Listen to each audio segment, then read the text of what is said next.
Hi everyone, my name is Wendy and I'm Wendy the Good Witch, and I'm here today to participate in Scary Tales at the Graves Library. So thank you, Miss Terri, for letting me come in today to read a story to all the lovely children of Kennebunkport and Arundel, and all you other children that may be listening from far and wide. One of my favorite stories this time of year is a story called Little Boo. Little Boo is by Stephen Wonderly. Let's take a look at this book, if you will.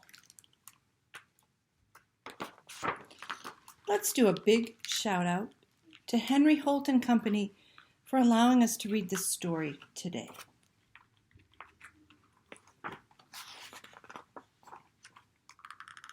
The wind blew, the leaves fell, and a tiny seed hid in the garden. Do you see it? Do you see the tiny seed? Right there.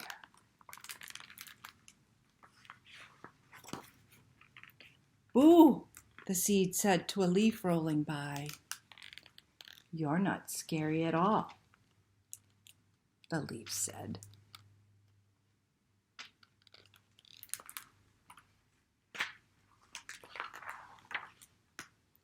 A grub was burrowing in the soil nearby.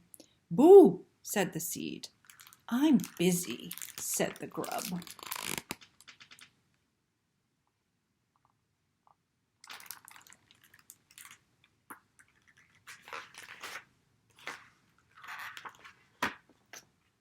The seed sighed. It began to get cold. A snowflake fell close to the seed, then another and another. Boo, boo, boo, the seed said. There's more of us than you, the snowflakes whispered back. Why would we be scared of you? Poor seed.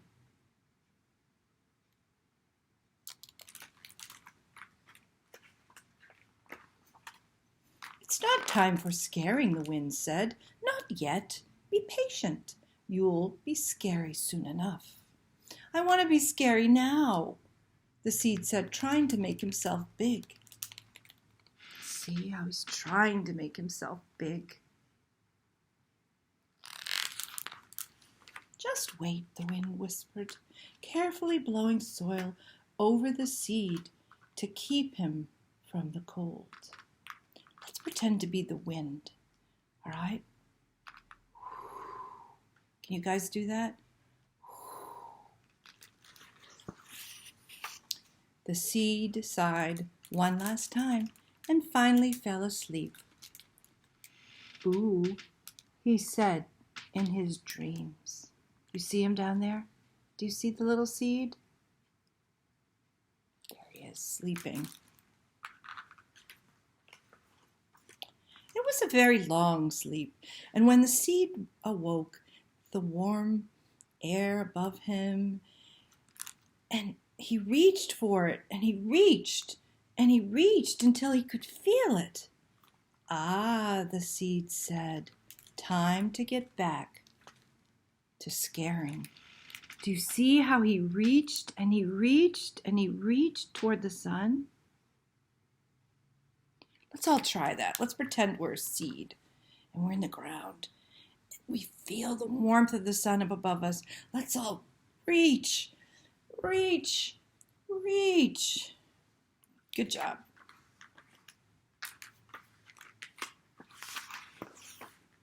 The seed was growing into a tender little sprout. Boo, said the little sprout to an old boot. But the boot didn't say anything back.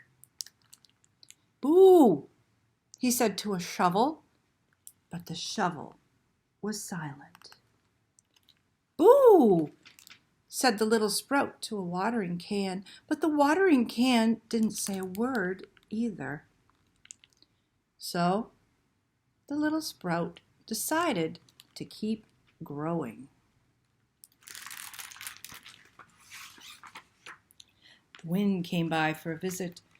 Boo, said the sprout. who was now a little plant. He was very proud of how big he had gotten.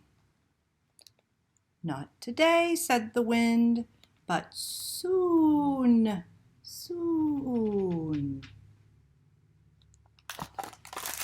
The little plant kept growing, and sometimes he tried to scare the bucket and the bees and a grasshopper. "Boo, boo, boo," he said, but none of them were the least bit afraid.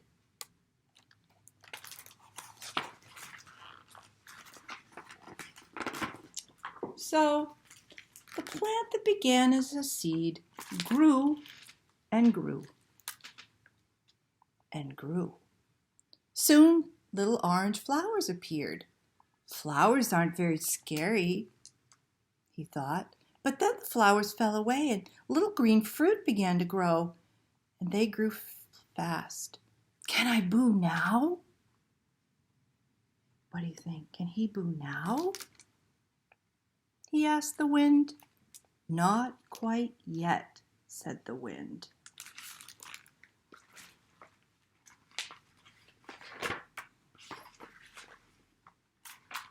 One green, round fruit grew so much bigger than the other, and then it turned orange. "Boo," said the pumpkin to the hands that picked it, but they weren't scared as they carried the pumpkin to the house. The wind shut the door behind them. "I'll be right here," the wind said.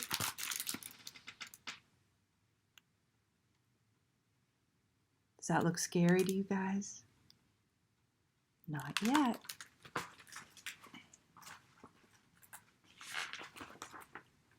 Darkness crept in above the trees.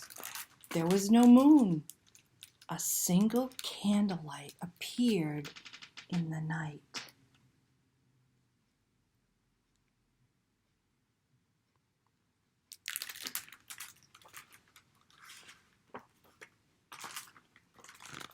"Boo," said the pumpkin.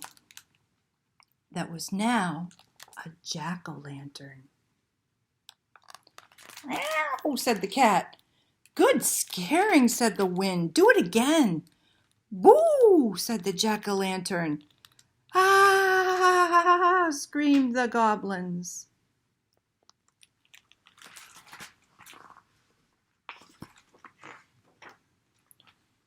"Ooh," said the wind, whirling around the bare trees and stirring up the leaves. "What wonderful scaring!" "Thank you," said Jack-o'-lantern, who used to be only a seed. "Boo, boo, woo."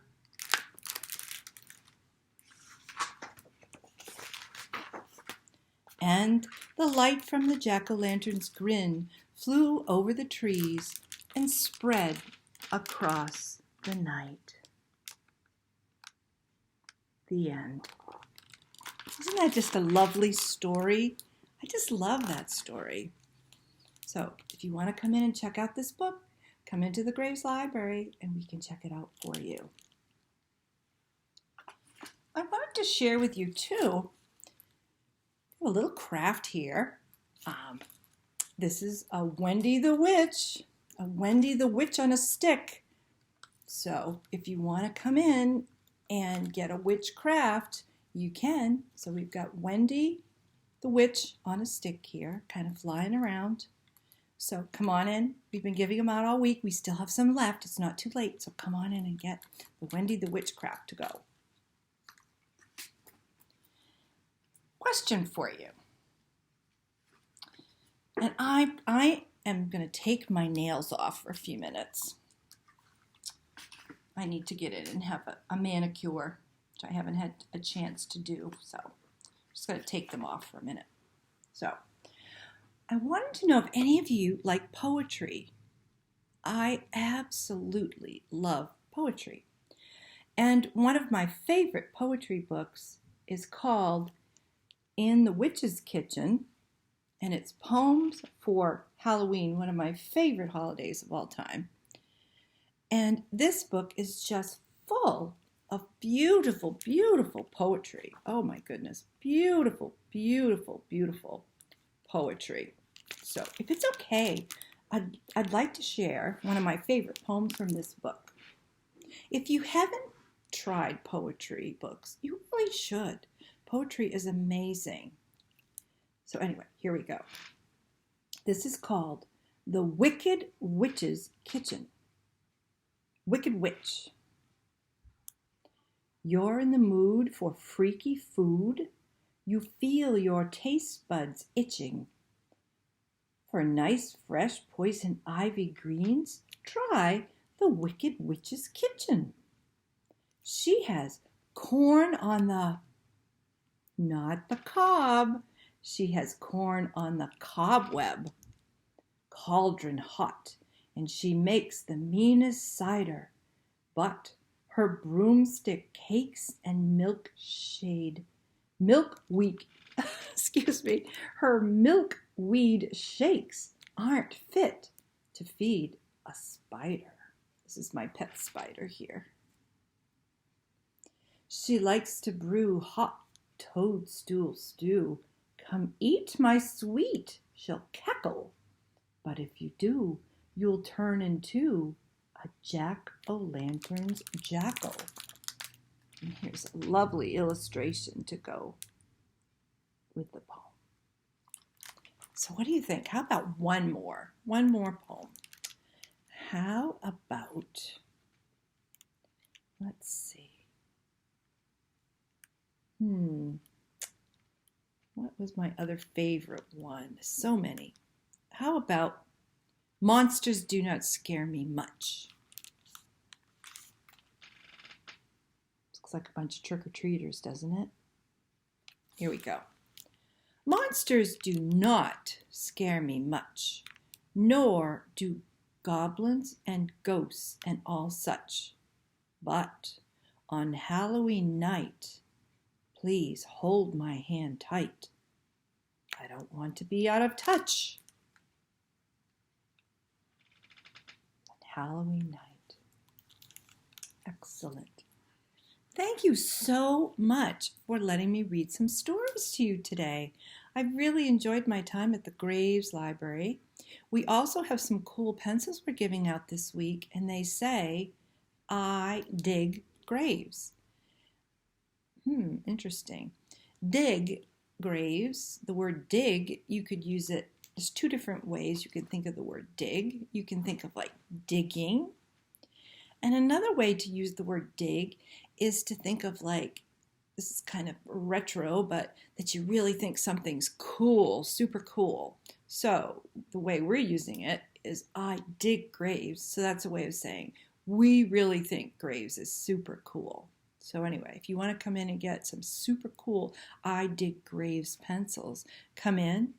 They're conveniently colored in colors of skies, orange or black. So you can pick out which one you like. All right? So anyway, from the bottom of my heart, I'd love to wish you all the most wonderful, happy Halloween. And I'm wishing everyone the best fortune for the rest of the year. And I hope you have a wonderful time out celebrating. So, all right, come into the library. Take care, keep reading, and be kind.